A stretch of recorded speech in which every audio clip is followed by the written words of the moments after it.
বিসমিল্লাহির রহমানির রহিম। আমি আবুল সরকার, ফতুল্লাহ নারায়ণগঞ্জ।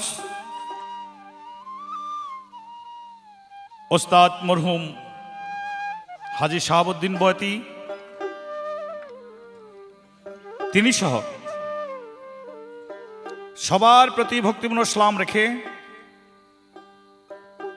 আমার প্রতিপক্ষ শিল্পী জনাব পাগল মনির সাহেব, বাংলাদেশের সুপরিচিত, তিনির প্রতি সালাম রেখে আজকের যে গানের ধারা ইসলামিক দৃষ্টিতে, হাদিস কোরআনের দৃষ্টিতে হাসর এবং কিয়ামত আমাকে দিয়েছেন হাসর কর্তৃপক্ষ,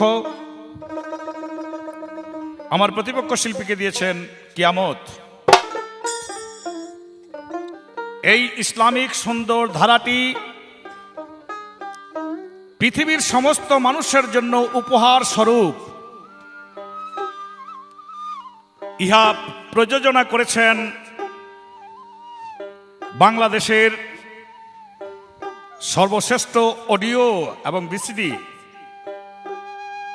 কোম্পানি সঙ্গীতা কমপ্লেক্সের। সবার সুমঙ্গল কামনা করে আরম্ভ করছি, সবাই দোয়া করবেন। সবার দোয়া সঙ্গে নিয়ে আমি হাসরের একটি গান প্রথম গাবো, এরপরে প্রশ্ন রাখার চেষ্টা করব। হাজার সালাম লহেন হযরত ওয়াস করুনি, হাজার সালাম জানাই হযরত ওয়াস করুনি। হাসরের বিচারে বড় হবেন সম্মানী, হাসরের বিচারে বড় হবে সম্মানী।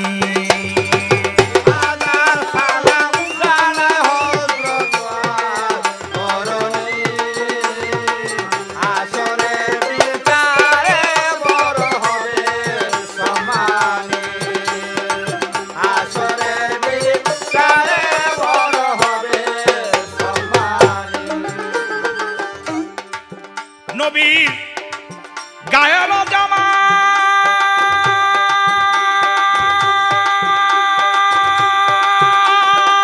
যে পাইল তার সঙ্গে কি কারো তুলনা। নবী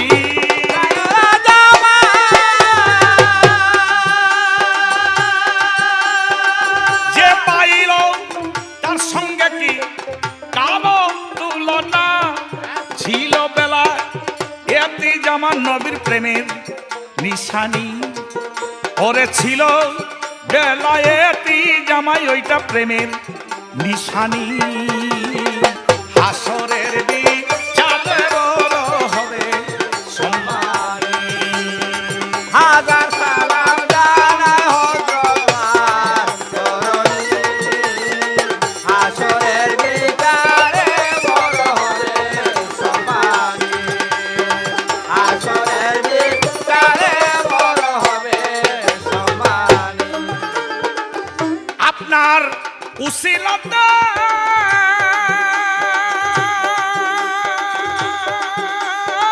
লক্ষ কোটি পাপী তাপী যাবে জান্নাতে। আপনার উসিলাতে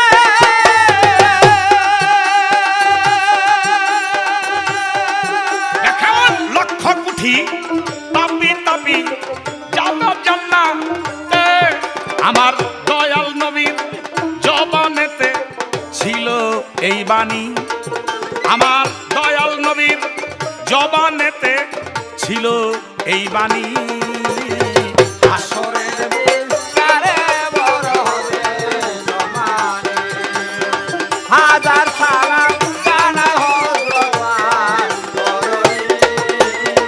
হাসরের বিচারে বড় হবে সম্মানী, হাসরের বিচারে বড় হবে সম্মানী। রোজ হাসরের মাঠে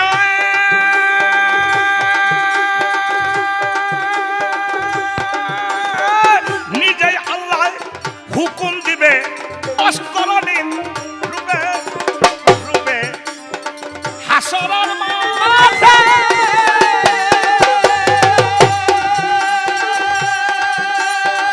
নিজেই আল্লাহ হুকুম দেবে অস্করণীর রূপে 70,000 ফেরেশতাকে আজ গরি ও আমি ওরে 70,000 ফেরেশতাকে আজ গরি ও আমি হাসরের বিচারে দিনে ওরা হবে সম্মানী হাজার সালাম জানা হোক করণী হাসরের বিচারে বড় হবে সম্মানী হাসরের বিচারে বড় হবে সম্মানী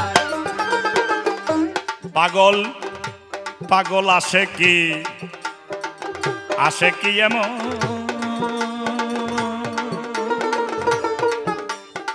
আসে কি এমন আসে কি পাগল আসে কি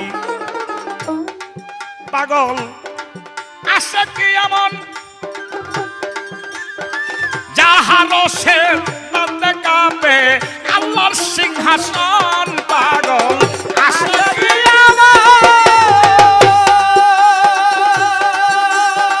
যাহারো সে তাতে কাঁপে আল্লাহর সিংহাসন আবুল সরকার কয় নিবেদন চাই মেহেরবানি ওগো আবুল সরকার কয় নিবেদন চাই মেহেরবানি হাসরের বিচারে বড় হবে সম্মানী হাজার সালাম জানা হোক করণী হাসরের বিচারে বড় হবে সম্মানী হাসরের বিচারে বড় হবে সম্মানী হাসর কিয়ামতের পাল্লা পাল্লা নয় ধারা বাবা এই হাসর কিয়ামতের কথাই আছে ইসলামে কোরআন হাদিসে পুরা এটা সব মানতে হয় কর্তারা সবার মানতে হইব হাসর কিয়ামত যদি সন্দেহ থাকে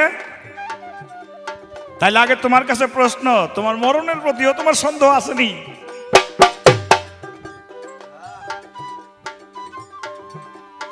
আর যদি এটাই বাস্তব যে জন্ম নিলে তার মৃত্যু হতে হবে তাহলে এই বাস্তবের সঙ্গে সেই বাস্তবেরও সম্পর্ক হয়ে যাবে অর্থাৎ পৃথিবীকে আল্লাহ পাক একদিন ধ্বংস করে দিবে তারপর আবার কবর হতে মানুষকে হাসরের মাঠে উঠাইয়া আল্লাহ পাক বিচার করবে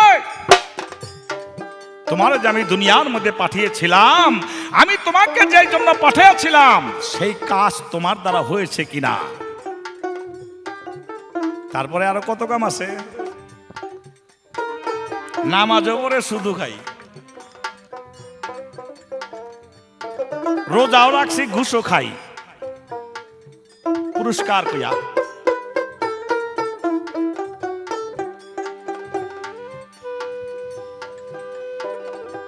আরেকজনের সম্পত্তি দখল করে লয়ে যায় আরেকজনের দুর্বল এর লেগে সুযোগ পেয়ে তুই থা পরে দিয়া দেই আমার শক্তি আছে সেই জন্য হাসরের মাঠের প্রয়োজন আছে কারণ আপনি দুর্বল দুনিয়ার মধ্যে বিচার পাইলেন না গডফাদাররা জজ ফাদাররা কিনা লয়ে লিছে গডফাদাররা জজ ফাদাররা কিনা লয়ে লিছে আপনি বিচার পাইলেন না এটাই কি সত্য যে আপনি বিচার পাবেন না একটাই সত্য দুনিয়ার মধ্যে সেই বিচার মানুষের কাছে না থাক আল্লাহ সেই বিচার দেখায়া দিবে সেই দিন কই থাকবো তোর গডফাদারে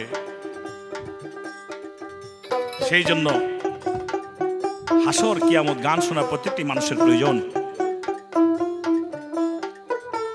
কিয়ামত সম্পর্কে আমি প্রথমবারে প্রশ্ন রাখব এই যে আমরা আকাশের মধ্যে দেখি চন্দ্র আকাশের মধ্যে দেখি সূর্য এই চন্দ্র এবং সূর্য গ্রহণ হয়। আমার প্রশ্ন থাকবে, কিয়ামতের আগে কোনো এক ব্যক্তির যুগে এক মাসে চন্দ্র গ্রহণটা দুইবার হয়ে যাবে? কোন ব্যক্তির যুগে চন্দ্র গ্রহণটা এক মাসে দুইবার হবে? দুইবার এবার কারণ কি? এই আমার প্রশ্ন।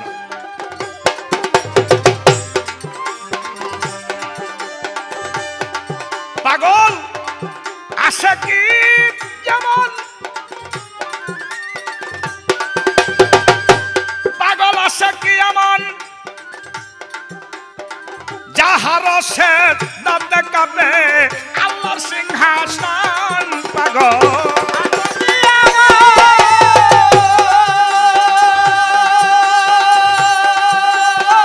যাহার শেষ দাঁত দেখাবে আল্লাহর সিংহাসন। আবুল সরকার কয় নিবেদন চাইনে মেহরবানি, আবুল সরকার কয় নিবেদন চাইনে মেহরবানি। আসরের বিচারে হাজার সালাম জানাই হযরত ওয়াস করণী। আসরের বিচারে বড় হবে সম্মানী। হাজার সালাম জানাই হযরত ওয়াস করণী। হাসরের বিচারে হবে সম্মানী। হাসরের বিচারে বড় হবে সম্মানী।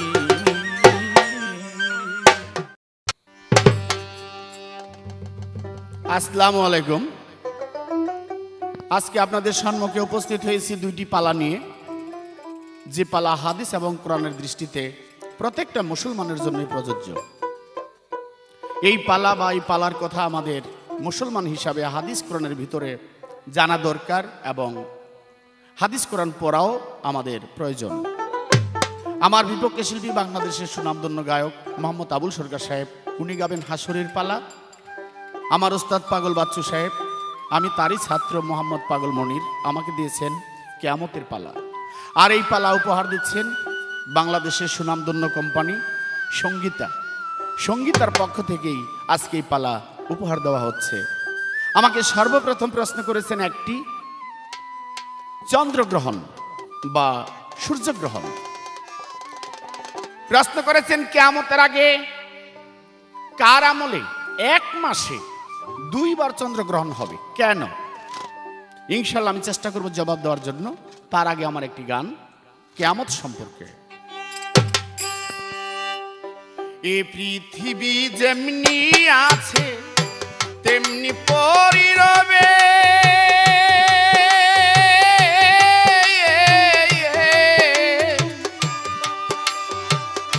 সুন্দর পৃথিবী ছেড়ে চলে যেতেই হবে রে মন, চলে যেতেই হবে।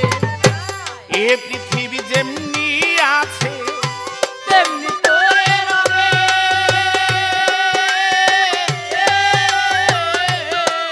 ভালো সুন্দর পৃথিবী ছেড়ে চলে যেতে হবে রে মন, চলে যেতে হবে। যত বড় হও না কেন রাজা জমিদার, জমিদার জমিদার জমিদার, যত বড় হও না কেন রাজা জমিদার,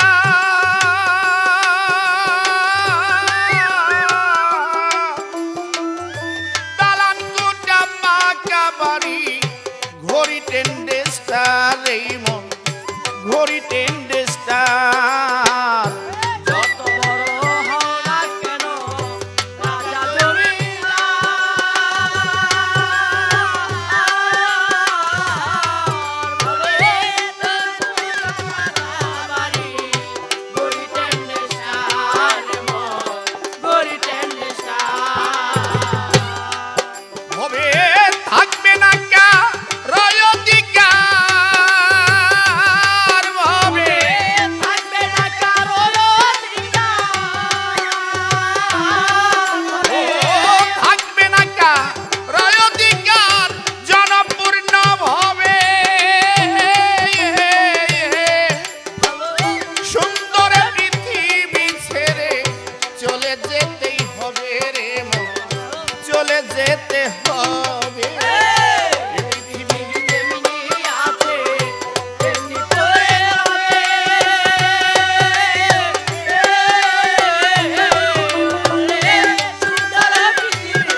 আমি যেদিন মহাগুমের মন বুঝিব তুই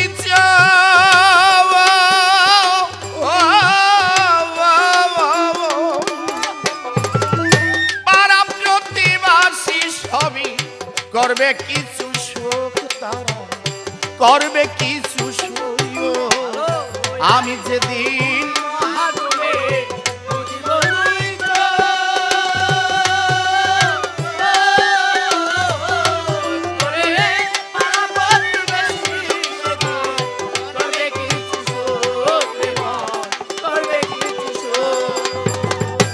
আমি যেদিন মহাগুমের মন বুঝিব তুই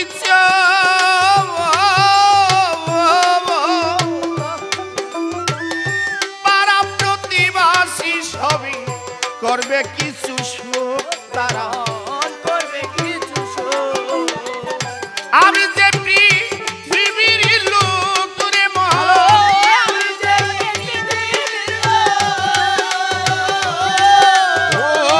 আমি যে এই পৃথিবীর লোক ভুলে যাবি সবে, সুন্দর পৃথিবী ছেড়ে চলে যেতেই হবে রে মন, চলে যেতেই হবে। এই পৃথিবী যেমনি আছে তেমনি করে রবে।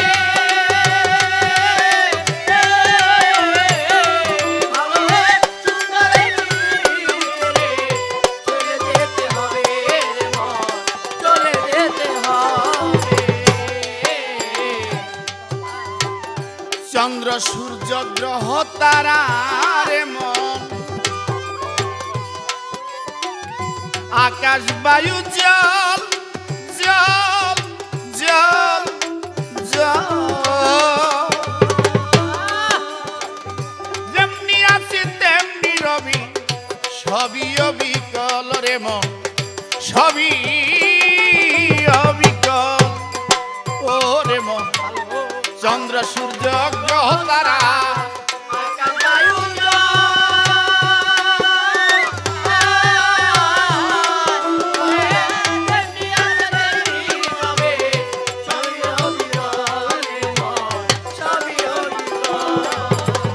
চন্দ্র সূর্য গ্রহ তারা আকাশ বায়ু জল যেমনি আছে তেমনি রবি, সবই অবিকল রে মন, সবই অবিকল রে মন, সবই অবিকল।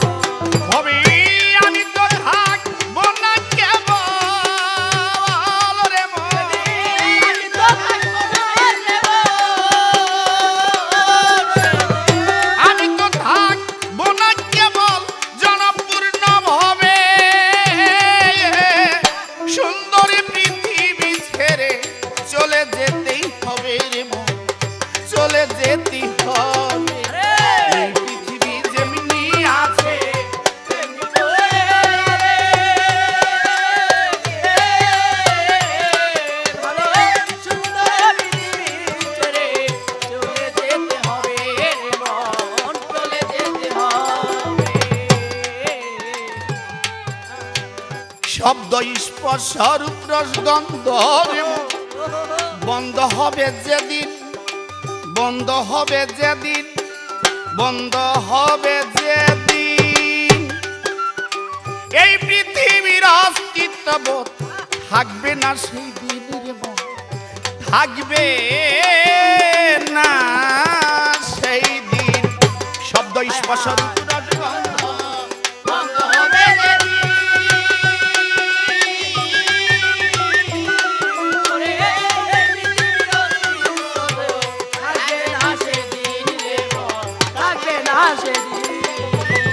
শব্দ স্পর্শ রূপ রস গন্ধ গন্ধ বন্ধ হবে যেদিন, যেদিন এই পৃথিবীর অস্তিত্ব থাকবে না সেই দিন, ও থাকবে না সেই পাগল বিজয় বলে আমার সেই দিন, পাগল বিজয় বলে আমার সেই দিন, পাগল ও বিজয় বলে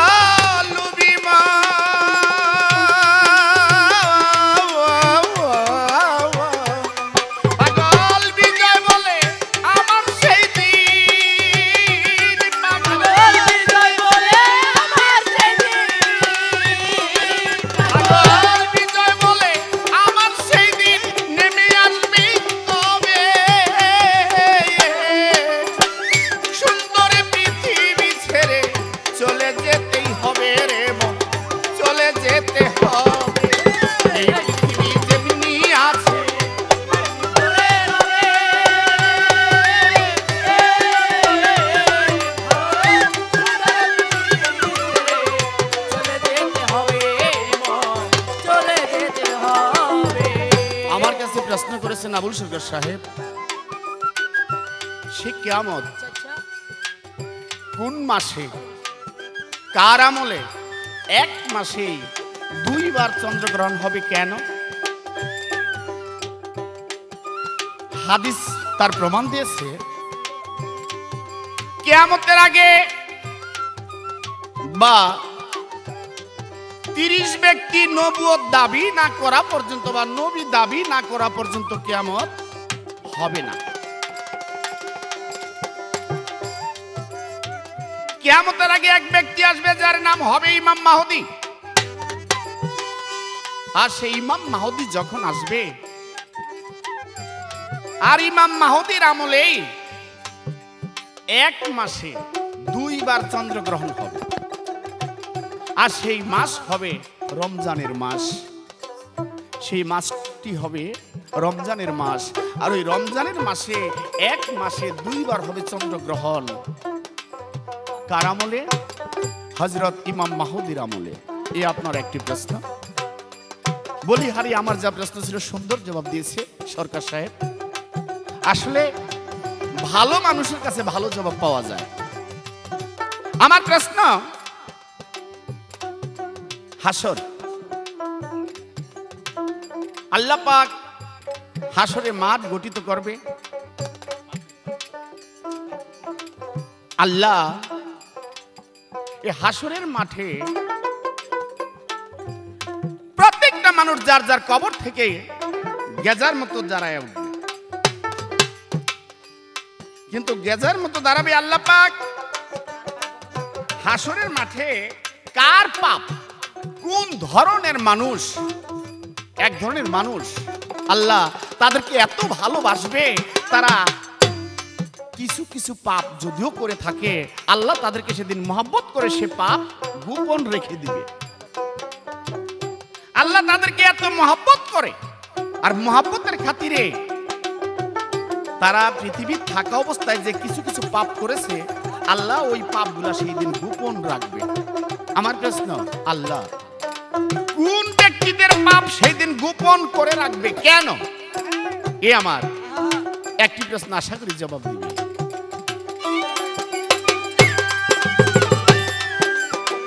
এ পৃথিবী যেমনি আছে তেমনি পরি রবে,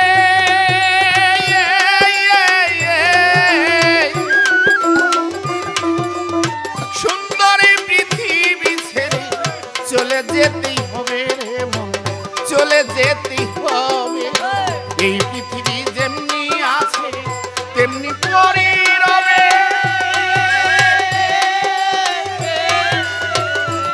ভালো সুন্দর পৃথিবী ছেড়ে চলে যেতেই হবে রে মন, চলে যেতে হবে রে মন, চলে যেতেই হবে।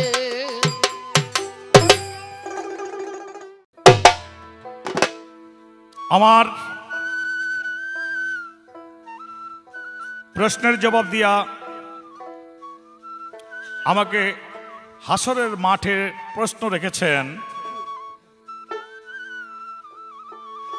হাসরের মাঠে আল্লাহ পাক মানুষের পাপ এবং ন্যাক আমলনামা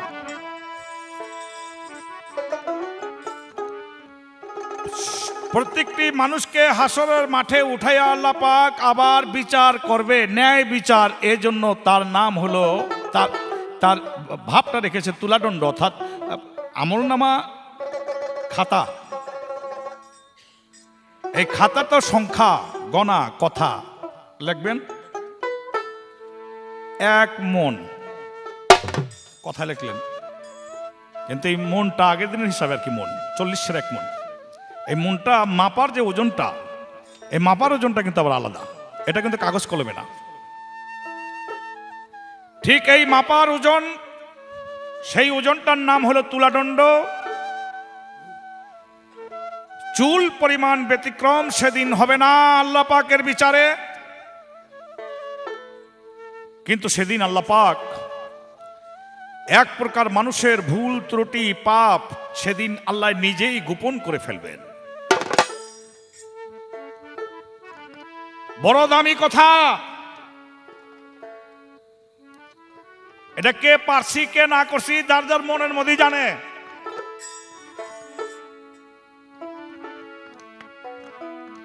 সে কি কথা? আমার আল্লাহ পাক বলেছে আমার বান্দা দুনিয়ার মধ্যে, আমার বান্দা, আমার এক বান্দা আরেক বান্দার, আমার এক বান্দা আরেক বান্দার ভুল ত্রুটি ক্ষমা করে দিয়েছে, তার দোষ ত্রুটি গোপন রেখেছে। এক বান্দা আরেক বান্দার, একজনে আরেকজনের দোষ ত্রুটি প্রকাশ করলো না। আমরা তো সবচেয়ে বেশি মজা পাই গীবতে, পরনিন্দায়। কেউ যদি কোনো অপরাধ নাও করে তো বানায় বুনায় চার দোকানে এখানে ওইখানে, এই মানুষের কাছে ওই মানুষের কাছে তার সম্পর্কে গীবতটা খুব বেশি করতে পারি। এতে এটা তার উল্টা দিক। উল্টা দিক হলো যে ওই লোক দোষ করেছে, ত্রুটি করেছে, কিন্তু প্রকাশ করলো না, গোপন রেখে দিল। তাই আল্লাহ পাক বলেছেন আমি ওই ব্যক্তিদের দোষ ত্রুটি এবং পাপ গোপন করে ফেলবো যারা আমার বান্দার দোষ ত্রুটি দুনিয়ার মধ্যে গোপন করিয়াছিল।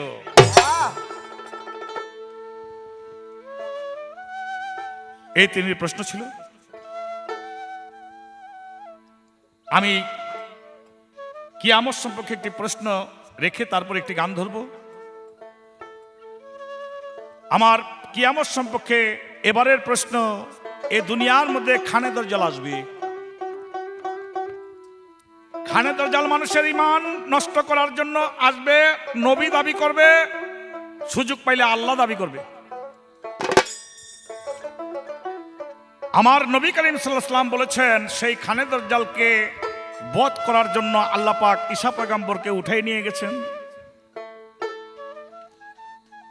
সেই খানে দরজাল ইমাম মেহেদির যুগে আসলেও ইমাম মেহেদি তার সঙ্গে পাইরা উঠবে না। তাই ইমাম মেহেদির যুগে ঈসা পয়গম্বরকে আসমান থেকে আল্লাহ পাক আবার দুনিয়ার মধ্যে সিরিয়া, দামেস্ক সিরিয়ার রাজধানী দামেস্কের একটা মসজিদ, জামে মসজিদ, যেটা বড় মসজিদ, এই বড় মসজিদের মিনারের অথবা মসজিদের মধ্যে এনে দুই ফেরেশতায় ঈসা পয়গম্বরকে রেখে চলে যাবে। ঈসা পয়গম্বর ইমাম মেহেদিকে মেহেদি ইমাম সম্বোধন করে স্বীকৃতি দিয়ে তিনি খানে দরজালকে হত্যা করার জন্য রওনা দিবেন।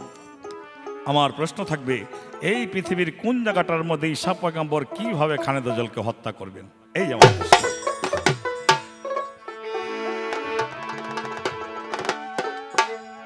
কঠিন হাসরে বিনা বিচারে তিন প্রকার মানুষের দুজকে ফেলিব, হাসরের মাঠে আল্লাহ হুকুম দিব, হাসরের মাঠে আল্লাহ হুকুম দিব।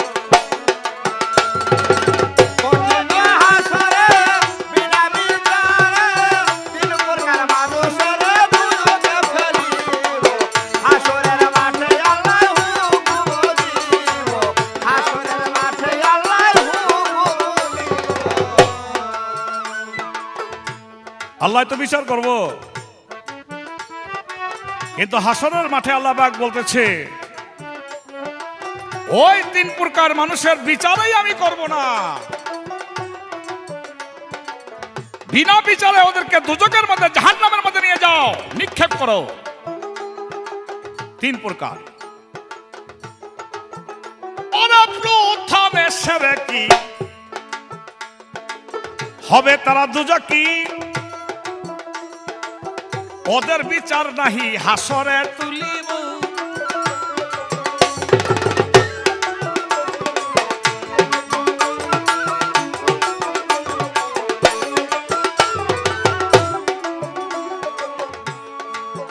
ওরা করছে মস্ত গুনাহ দিয়া আল্লাহ তুলনা, করছে মস্ত গুনাহ দিয়া আল্লাহর তুলনা, করছে মস্ত গুনাহ দিয়া আল্লাহ তুলনা। দেখি আজকে কোন আল্লাহ উদের তলাইব। হাসরের মাঠে আল্লাহ হুকুম দিব, হাসরের মাঠে আল্লাহ হুকুম দিব, হাসরের মাঠে আল্লাহ হুকুম দিব। প্রথমে সেরে কি মানুষ রে মানুষ, জানার অভাবে, বুঝার অভাবে দিন রাত ভরে শিরক করে থাকে। আর আমার আল্লাহ পাক বলে, আমি বিনা বিচারে 3 প্রকার মানুষকে দুজকের মধ্যে নিক্ষেপ করব হাসরের মাঠে। প্রথম হবে শিরকি। শিরকি মানে আল্লাহর সঙ্গে শরীক করেছে, একটা মূর্তি বানায় কইছে এই 2 নম্বর আল্লাহ। ঈসা পয়গম্বরে কইছে আল্লাহর বেটা। ওই ইহুদির এক নবীরে কয় আল্লাহ 2 নম্বর আল্লাহ। এই যে আমরা মুসলমানের মধ্যে অনেক আছি, ওই ডাক দেই, ওই রাজ্জাক মিয়া বাইতে আসনি, ওই রহিম মিয়া বাইতে আসনি, আমরা শিরক করে হালাইছি। আসলে রাজ্জাক হলো আল্লাহ। যদি ব্যক্তি মানুষ হয় তাহলে তার নাম হবে আব্দুল রাজ্জাক বাড়িতে আসনি, তা না বইলা হালাইছি রাজ্জাক বাইতে আসনি, শিরক হয়ে গেছে। আমরা না যাই না বহু শিরক করি, বইলা ফেলি মানি ইজ সেকেন্ড গড, টাকাই 2 নাম্বার খোদা। আমরা বইলা হালাই আপনার উসিলে আজকে আপনার বইলাবাদ খাইছি, শিরক হয়ে গেছে। আল্লাহর নাম রাজ্জাক, রিজিক দাতা, একমাত্র খাওয়াইবার মালিক তিনি, উসিলা করেছে মাত্র সে, কিন্তু কথা না জানার কারণে শিরক হয়ে গেছে। হযরত আলী বলেছেন, একটি মানুষ না জানার কারণে প্রত্যেকদিন 2500 করে শিরক করে থাকে। আর আল্লাহ পাক বলে, আমি দুনিয়ার মধ্যে শিরকটাকে প্রথম সহ্য করতে পারি না, কারণ সে 2 খোদা বানাইছে।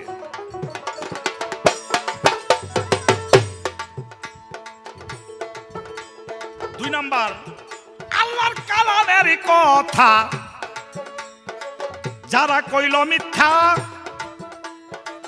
ওয়াদা ভঙ্গকারী যারা হইল,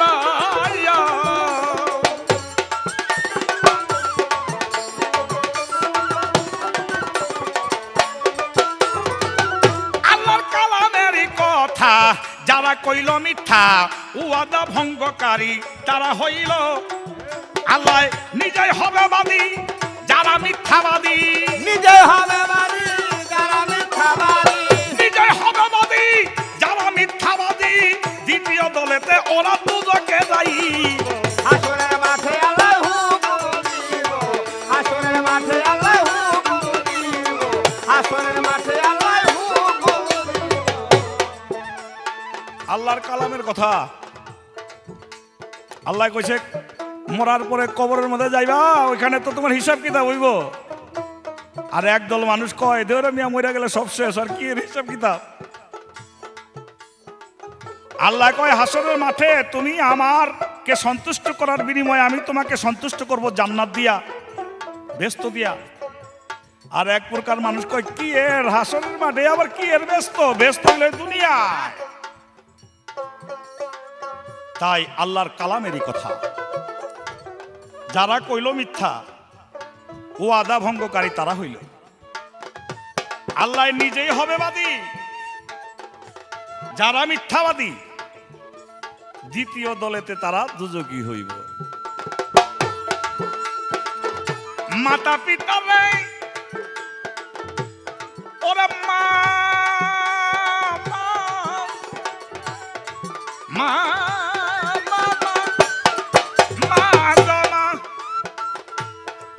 দেখো মাতা পিতার মনে কষ্ট দিছে যেই জনে,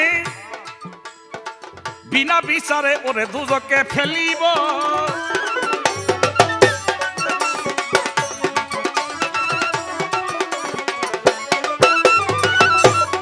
আরো আছে অনেক ছেলে কি ভুইলা গেছে আল্লাহ কি, আছে অনেক সারাজি ভুলে গেছে আল্লাহ কি, আছে অনেক ছেলে কি ভুইলা গেছে আল্লাহ কি।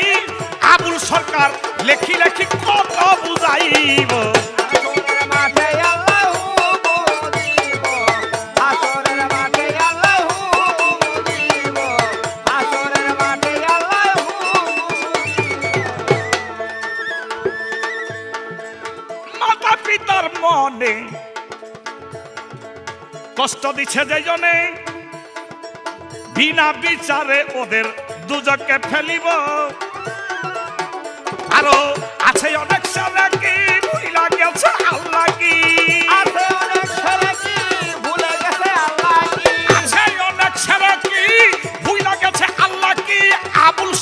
লিখি লিখি কত বুঝাইব হাসরের মাঠে আল্লাহ দিব হাসরের মাঠে আল্লাহ দিব হাসরের মাঠে আল্লাহ কঠিন হাসরে বিনা বিচারে তিন প্রকার মানুষের দুজকে ফেলিব হাসরের মাঠে আল্লাহ দিব হাসরের মাঠে আল্লাহ দিব হাসরের মাঠে আল্লাহ হুকুম দিব।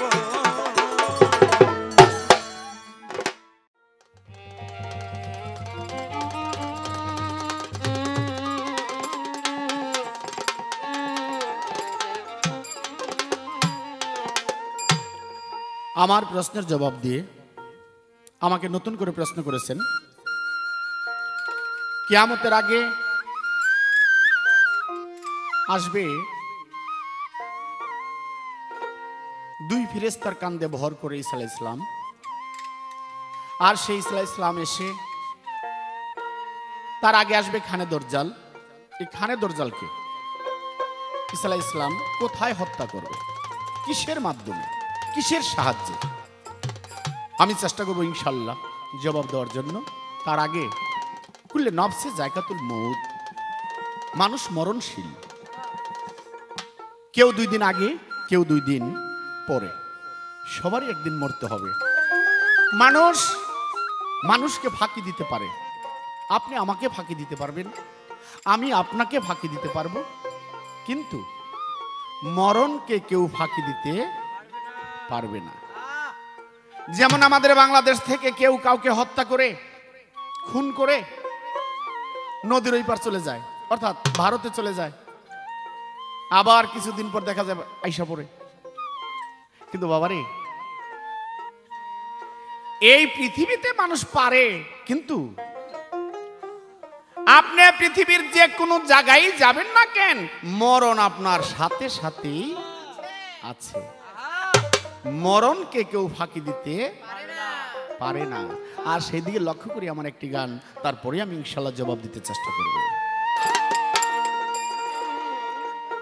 বলো আমার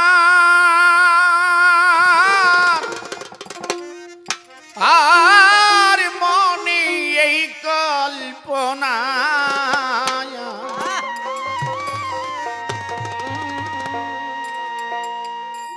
ও গো আমার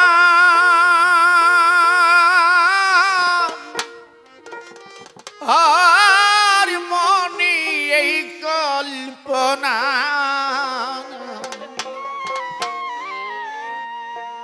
আমি কয়দিন পরেই মরি। বলো আমার মনে চায় না বাবুগিরি, বলো আমার মনে চায় না বাবুগিরি, বলো আমার মনে চায় না বাবুগিরি, বলো আমার মনে চায় না বাবুগিরি, আমার আর মনে এই কল্পনা, আমি কয়দিন পরে মরি, বলো আমার মনে চায় না বাবুগিরি, বলো আমার মনে চায় না বাবুগিরি, বলো আমার মনে চায় না বাবুগিরি। এই দেশেতে আসিয়া আমি এই দেশেতে আসিয়া পরের খেদমত যাই করিয়া, এই দেশেতে আসিয়া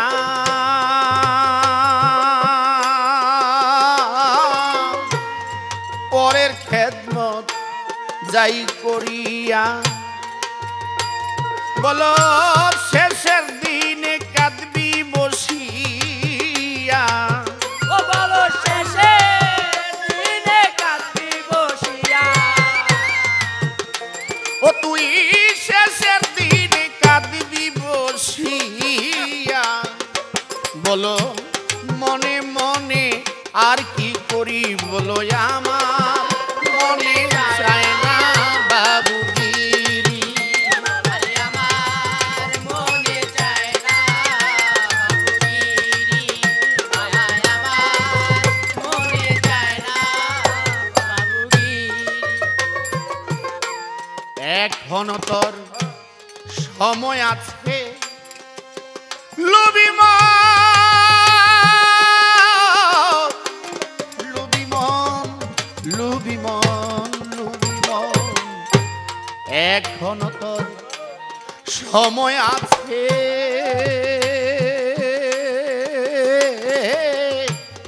চলো কামেল পীরের কাছে এখনো তোর সময় আছে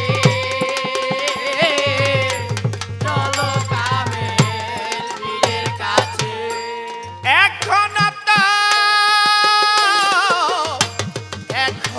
তো সময় আছে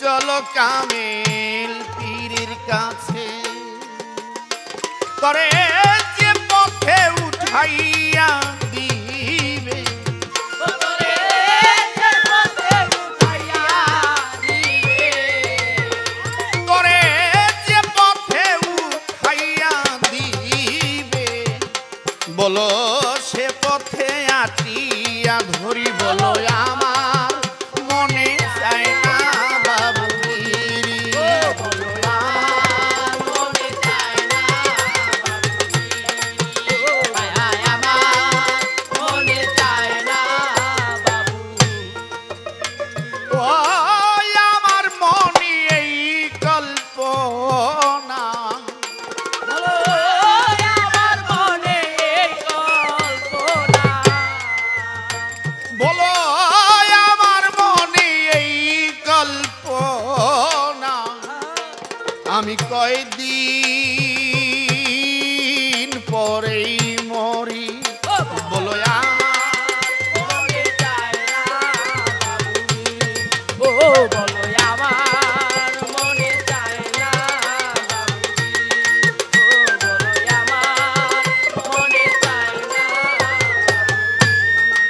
আজকে বাড়ি আমার ঘর আমার ছেলে আমার মেয়ে আমার এই জায়গা সম্পত্তি সব আমার আমার আমার কিন্তু যদি একবার মনকে প্রশ্ন করি আমি কার যদি একবার আমাকে আমি প্রশ্ন করি যে আমি কার আমার বাবা আমার মা আমার ভাই কত আদরের কত প্রিয় আমার ভিতর থেকে এই বাতাসটুকু যদি বাহির হয়ে যায় যে এত আদরের বাবা এত আদরের মা বাতাসটুকু বাহির হয়ে গেলে দেখা যায় তাকে আর ঘরে রাখে না সেই প্রিয় ছেলে মেয়ে বউ যে কি বলে তাকে তাড়াতাড়ি নিয়ে সমাধা করো প্রতিবাসী কি বলে তাড়াতাড়ি সমাধা করো তাড়াতাড়ি তাকে মাটি দাও কারণ লাশ খুলে যাচ্ছে কিছুক্ষণ পরে গন্ধ ছুটে যাবে যেই ঘরের স্ত্রী শোয়ার সময় বালিশ লাগতো না আমার হাত হতো তার বালিশ আর তার হতো তার হাত আমার বালিশ আর সেই ঘরের স্ত্রী আজ আমার কাছে একা থাকে না আর যখন তার প্রাণ পাখি চলে যাবে আমিও তার কাছে একা থাকি না ভয় হয় তাহলে আসলে দেখা গেল যে আমি যে মনির আমি আসল মনির নয় আমার ভিতরে আরেকটা মনির আছে আর ওই মনির যখন বাহির হয়ে যায় উপরের এই মনিরের আর কোনো মূল্য থাকে না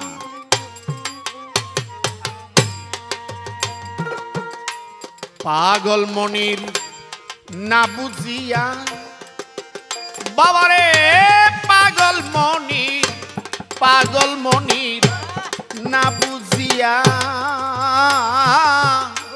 দিন কাটায় বে হেলা নিয়া পাগল মনির না বুঝিয়া দিন কাটাই দেয় খেলা দিয়া।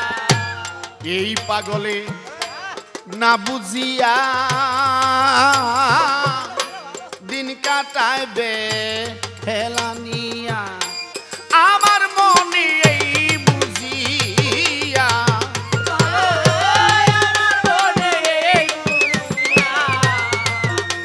ওই আমার মনে এই বুঝিয়া আমি ঘুরে ফিরে যদি কামেল একজন মুর্শিদ ধরি বলো আমার মনে বলো আমার মনে চায় না বাবুজি, মনে চায় না। সম্মানিত বাউল গানের আশিকান আমাকে প্রশ্ন করেছেন আবুল সরকার সাহেব, খানে দরজালকে কে কোথায় হত্যা করা হবে, কিসের মাধ্যমে? ঈসা নবী এসে বলবে ইমাম মাহদীকে আমাকে একটা বল্লম দেন, আমাকে একটা বল্লম দেন। বল্লম এক এক এলাকায় এক একটা বলে, হয়তো আপনাদের এলাকায় কি বলে জানি না। বল্লম মানে ওই বাঁশের আগার মধ্যে একটা চাকুর মতো লাগাই থাকে। সেই ইমাম মাহদীর কাছে বলবে ঈসা ইসলাম আমাকে একটা বল্লম দেন, বল্লম। আর সেই বল্লম নিয়ে আই দৌড়ে যেতে থাকবে। খানে দরজাল কোথায় আছে, কার কাছে? সেই খানে দরজালের কাছে যাইয়া বল্লম নিয়া তাকে হত্যা করবে। কোথায়? লাদ নামক স্থানে। এখন যদি বলা হয় লাদ নামক স্থান, সে জায়গাটুকু কোথায়? ওই জায়গাটুকু বর্তমানে ইসরায়েলের যে বিমানবন্দর, ইসরায়েলের যে বিমানবন্দর বর্তমান যে জায়গার নাম, ইসরায়েলের যে বিমানবন্দর যে স্থান, সেটা আগের ভাষায় আগের নাম হাদিসের ভাষায় আসলো কি? লাদ নামক স্থান। যেমন আমাদের দেশে এই পাড়ায় পাড়ায় মহল্লায় মহল্লায় কিছু কিছু নতুন নাম দেওয়া হয়, কি হয় না? এরকম নতুন নাম দেওয়া হয়, কিন্তু আগের ভাষায় ছিল কি? লাদ নামক স্থান। আর বর্তমানে হলো ইসরায়েলের বিমানবন্দর, যে জায়গাটা, যেখানে যে স্থানটা যেখানে বিমানবন্দর হলো, ওইটাকে বলা হয় লাদ নামক স্থান হাদিসের ভাষায়। ওই লাদ নামক স্থানে যে বল্লম দিয়ে খানে দরজালকে হত্যা করবে ঈসা ইসলাম। সরকার সাহেব, আমার প্রশ্ন, আল্লাহ পাক হাসর করবে, সে হাসরের মাঠে প্রত্যেকটি মানুষই যার যার কবর থেকে দাঁড়াবে। আমার ছোট্ট একটি প্রশ্ন, হাসরের মাঠে নাক এবং কান কাটা থাকবে কোন ব্যক্তি? কেন? মানুষ তো হাসরের মাঠে, যেমন আমাদের পৃথিবীতে কোনো কোনো লোক লুলা, এক পা নাই, এক হাত নাই, বা একটা চোখ নাই, কিন্তু এই যে পৃথিবীর মধ্যে যারা লুলা ল্যাংরা ইত্যাদি, কিন্তু হাসরের মাঠে কিন্তু লুলা হয়ে কেউ দাঁড়াবে না। এই পৃথিবীতে যারা লুলা, হাসরের মাঠে তারা সুস্থ অবস্থায় দাঁড়াবে। ওই যে এক ধরনের লোক এই পা থাকা অবস্থায় পা দিয়ে কাজ করতে পারে না, হেসরা হেসরা যায়, কিন্তু হাসরের মাঠে আল্লাহ পাক ওই ধরনের লোক রাখবে না, তারা সুস্থ অবস্থায় দাঁড়াবে।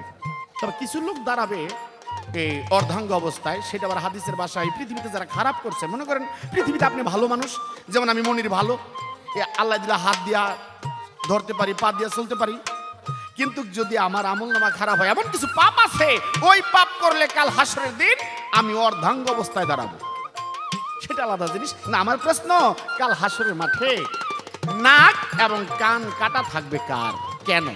এ আমার একটি প্রশ্ন, আশা করি জবাব দেবেন। বলো আমার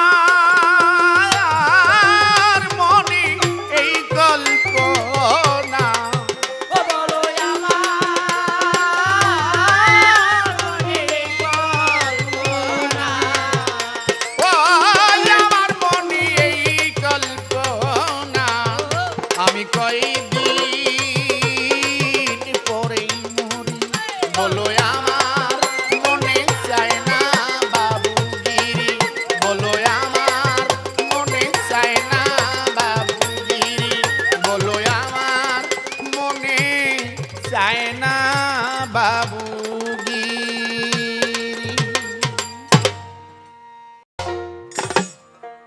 আমার প্রশ্নের জবাব দিয়ে আমাকে গুরুত্বপূর্ণভাবে একটি প্রশ্ন করেছেন। প্রশ্নটি হলো, হাসরের মাঠে আল্লাহ পাক দেখবে লক্ষ্য করে যে যত মানুষ হাসরের মাঠে উঠেছে তার মধ্যে এক ব্যক্তির নাক এবং কান কাটা।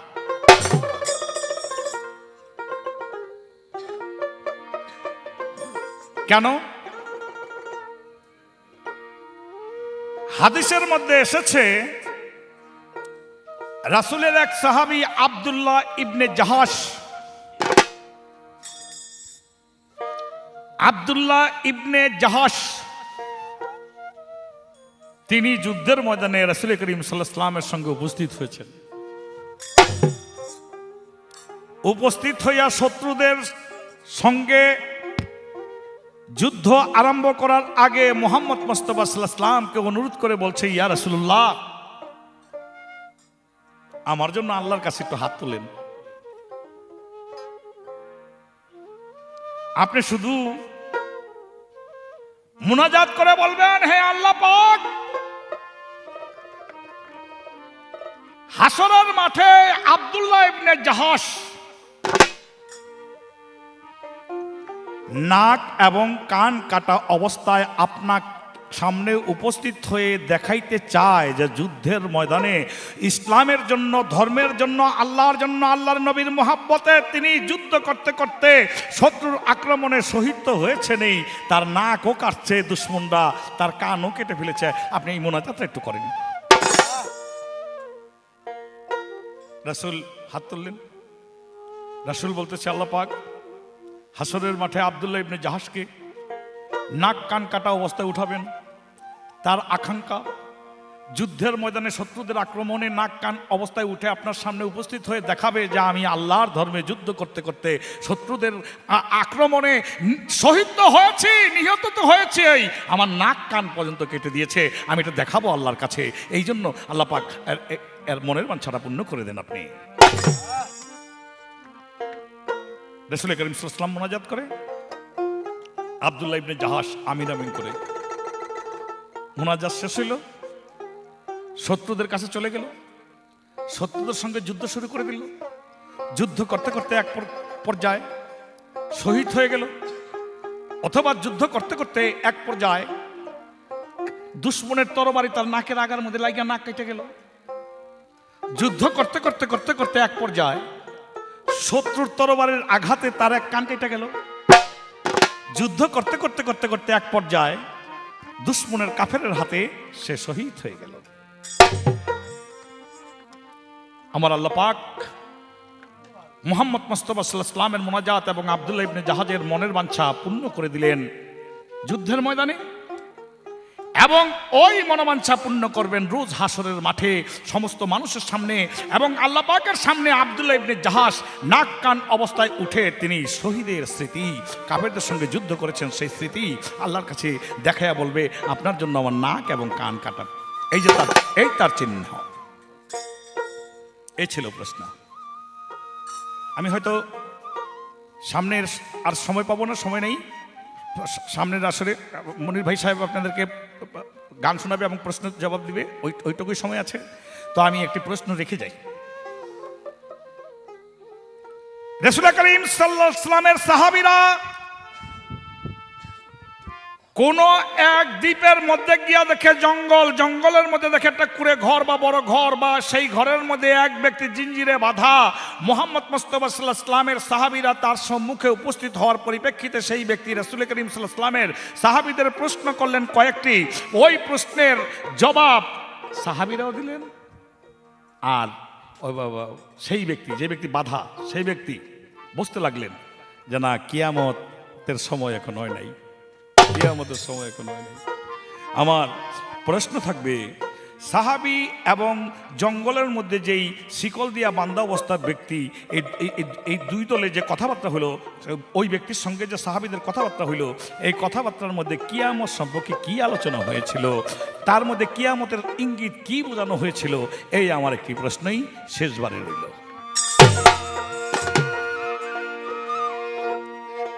আল্লাহ বল রে যেই নামে হবে তোমার পারের সম্বল রে। আল্লাহ বলো রে যে নামে হবে তোমার পারের সম্বল রে।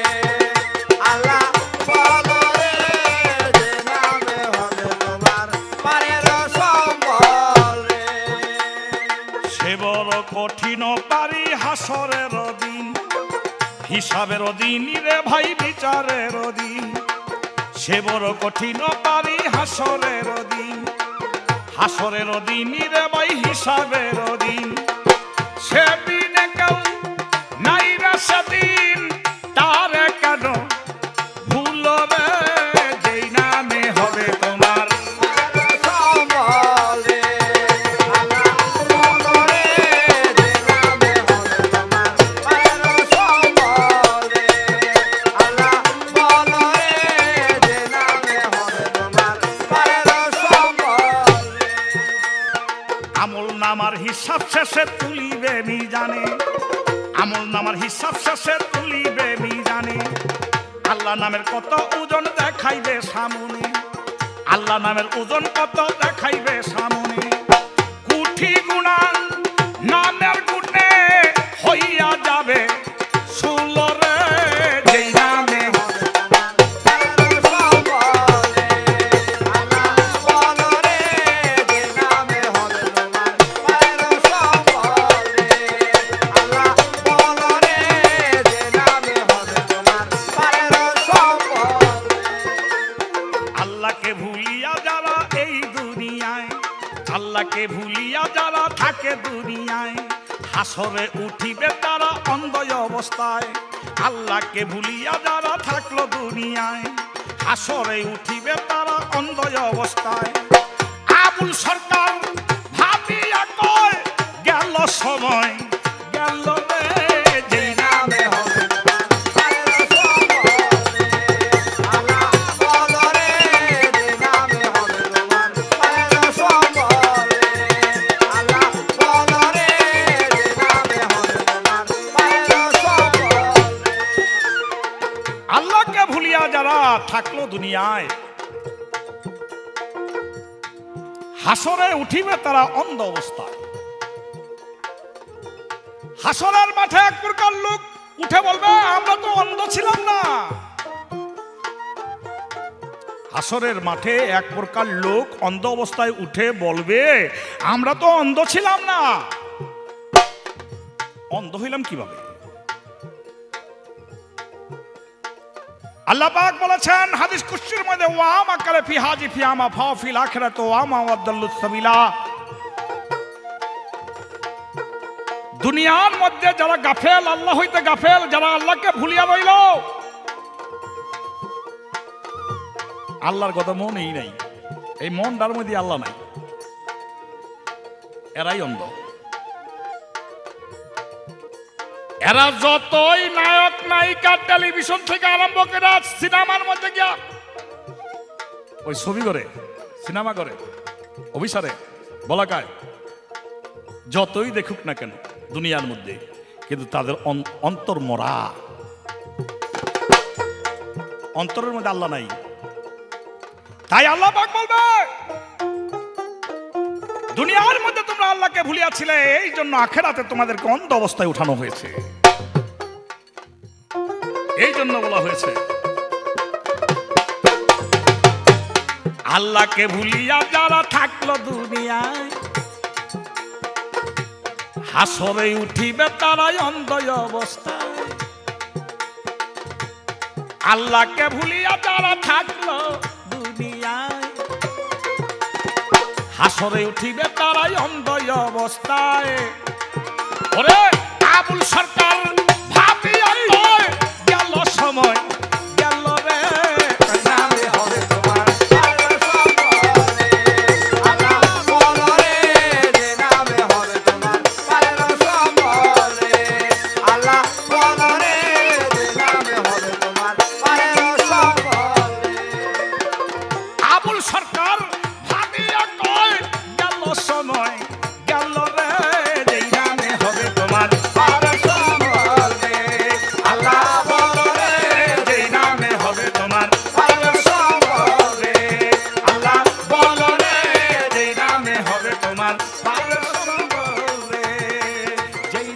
হবে তোমার বারের সম্বল রে।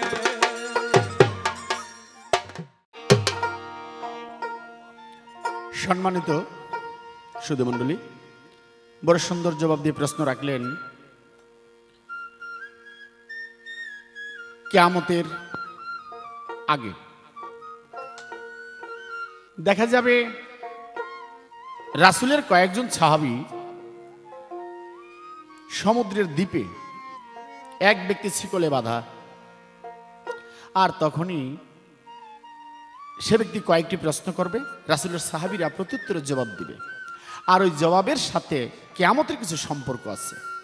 কি প্রশ্ন করবে আর সেখানে তারা কি জবাব দিবে, সে ব্যক্তি কোন ব্যক্তি, এই প্রশ্ন করেছেন, যাকে বলা হয় খানে দরজাল। কিভাবে? হযরত আলী আবু বকর সিদ্দিক রাস্তা দিয়ে যাচ্ছে, মরুভূমি, তার মধ্যে দেখে ছোট্ট একটি মাসুম বাচ্চা বালুর মধ্যে শোয়া অবস্থা। হযরত আলী ছোট্ট ছোট্ট করে বলতেছে, দেখছেন এই বাচ্চাটার কি মা বাবা নাই? এই মরুভূমির মধ্যে বাচ্চাটারে লেপ খেতা দিয়ে শোয়ায় রাখছে, দুইজনে কানাকানি করে যাচ্ছে, আর কিছু দূর যাওয়ার পরে পিছন থেকে বলতেছে, হে আলী, তোমরা কানাকানি করে কি বলছো আমি সব শুনছি। হযরত আলী পিছনে তাকায় দেখে বয়স্ক কোনো লোক নেই, কে আমাকে কথা বললেন? চায়া দেখে ওই ছোট্ট মাসুম বাচ্চা, যে বাচ্চা কথা বলার মতো নয়, ওই বাচ্চা বলতেছে, আলী কি বলছো আমি সব শুনছি। এক দুই করে আলী আবার পিছনে এসে বলছে, এ বাচ্চা তুমি কে? তার প্রত্যুত্তরে বাচ্চা জবাব দিল, আলী আমি কে?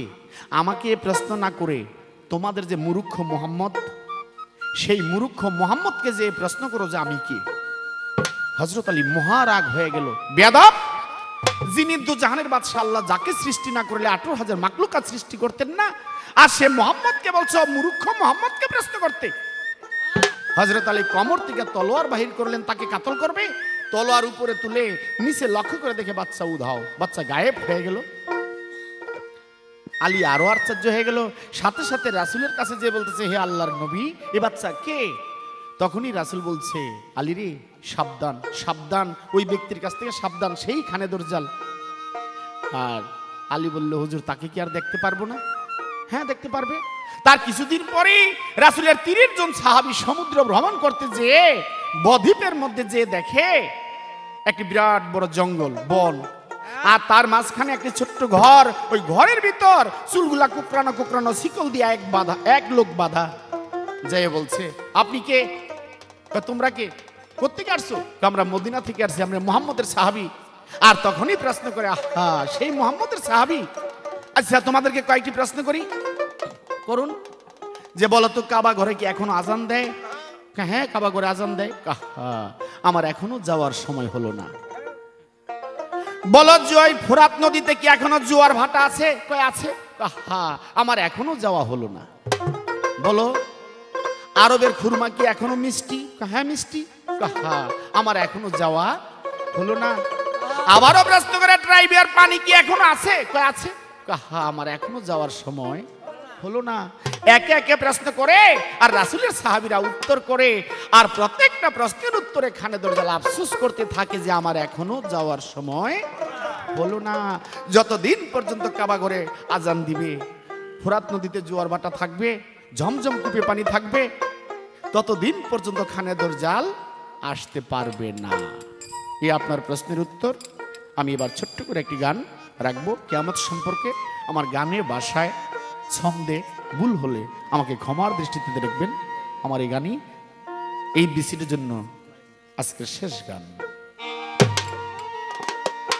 ওরে আইসা একা যাইবা একা,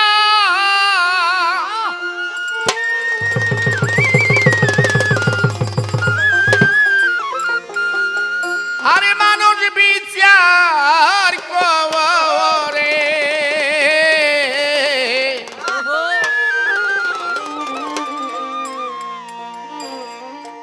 দেখছনি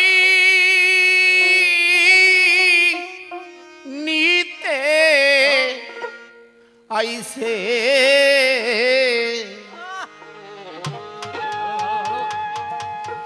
নিতে আইছে নায়র যাইবানি তুমি সোনার বউ গো শুনছনি তুমি মাটির বউ গো শুনছনি নিতে আইছে নায়র যাইবানি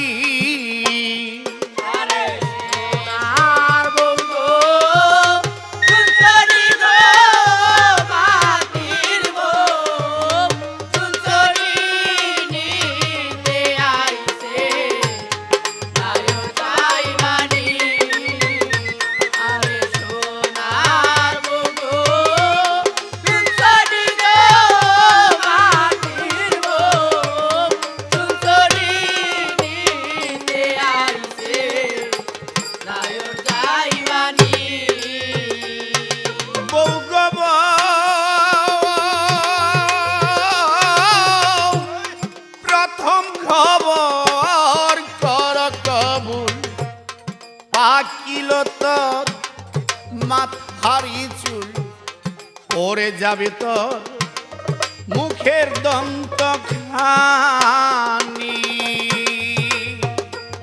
ও তোর আরে খবর যাবি জানা কমলে চোখে রৌশানি নিতে আইছে নায়র যাইবানি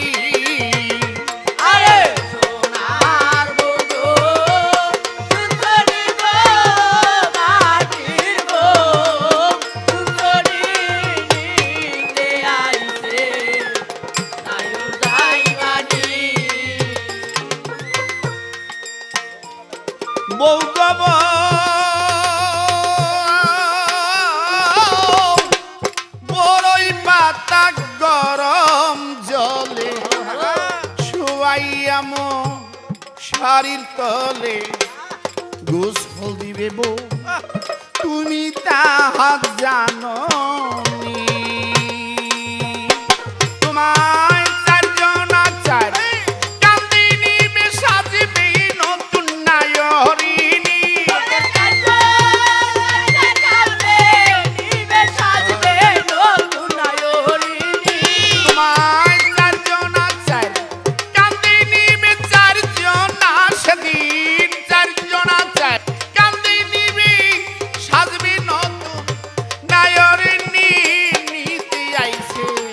নায়র যাইবানি তুমি সোনার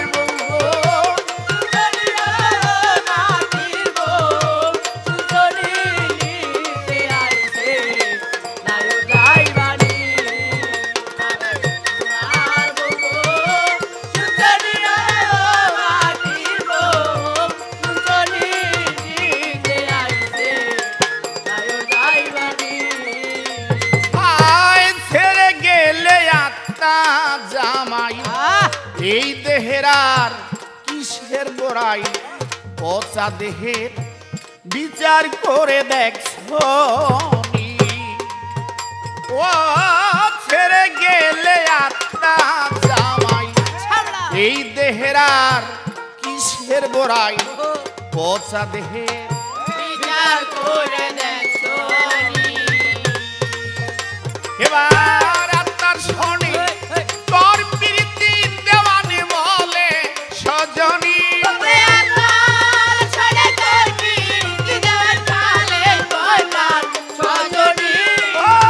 আত্মার শনি তোর প্রীতি দেওয়া হালে কি বলে সজনী নিতে আইছে নায়র যাইবানি